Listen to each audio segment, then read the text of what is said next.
Comfort is a slow poison that tastes like nectar.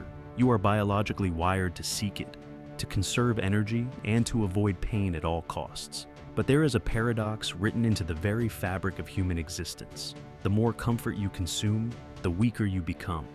The ancient samurai understood that a life without resistance is a life without structure, much like a tent without poles, collapsing under its own weight.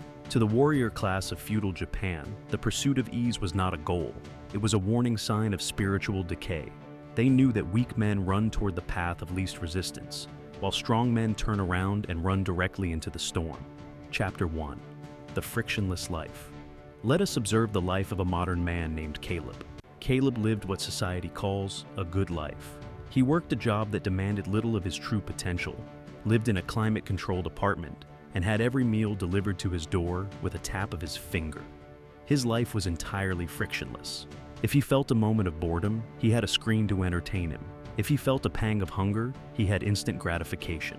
He had successfully eliminated every source of discomfort from his existence. Yet, despite this abundance of ease, Caleb was plagued by a gnawing, low-level anxiety that he could not name.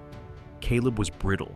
Because he had never been tested, he had no evidence of his own strength. A minor criticism from a boss would send him into a spiral of self-doubt. A cold day would ruin his mood. He was like a piece of iron that had never been put into the fire. He looked solid, but he possessed no temper. He was suffering from the atrophy of the will. The samurai philosophy warns against this state explicitly. Miyamoto Musashi, in his final work, the Dokodo, wrote, "Do not seek pleasure for its own sake." Musashi knew that the addiction to comfort softens the mind, making it slow, fearful, and reactionary. Caleb was not living. He was merely existing in a padded room of his own making. Chapter 2. The Philosophy of the Forge. The creation of the katana, the soul of the samurai, offers the perfect metaphor for human development. Raw steel is full of impurities. If you simply shaped it and sharpened it, it would shatter upon the first impact. To become a weapon of legendary strength, the steel must be heated to extreme temperatures and hammered relentlessly. It is folded over itself thousands of times. This process is violent, intense, and destructive to the original form of the metal. But it is this very pressure that forces the impurities out and aligns the grain of the steel into an unbreakable structure. Caleb's life lacked the hammer. He had the potential to be a sword, but he remained a lump of raw ore.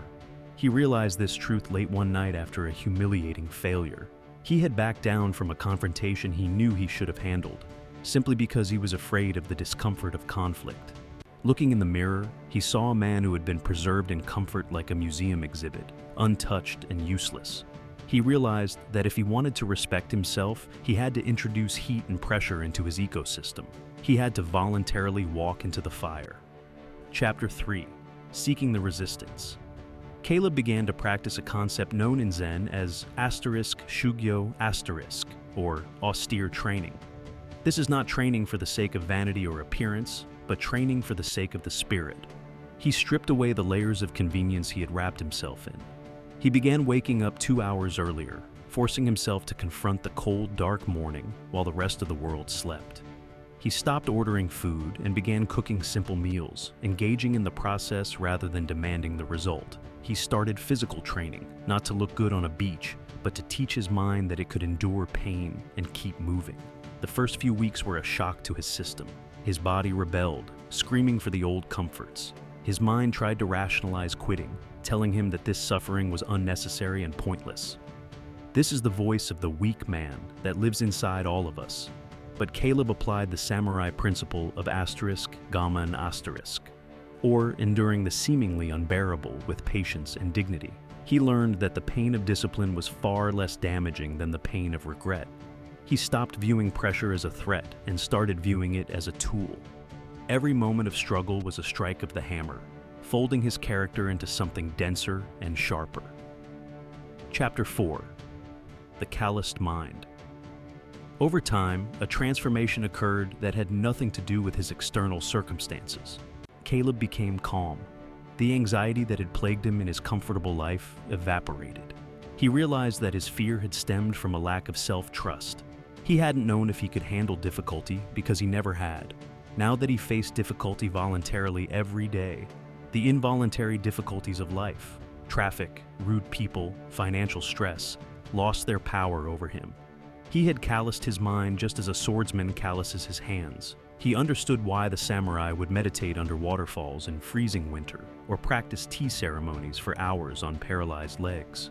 They were not masochists. They were alchemists. They were transmuting the base metal of human laziness into the gold of unshakable presence. Caleb found that by seeking pressure, he had actually found a deeper, more profound form of peace. It was not the fragile peace of a man hiding from the world, but the robust peace of a man who knows he can withstand whatever the world throws at him. Chapter 5. The Diamond and the Dust. There is a fundamental law of nature. Pressure creates value.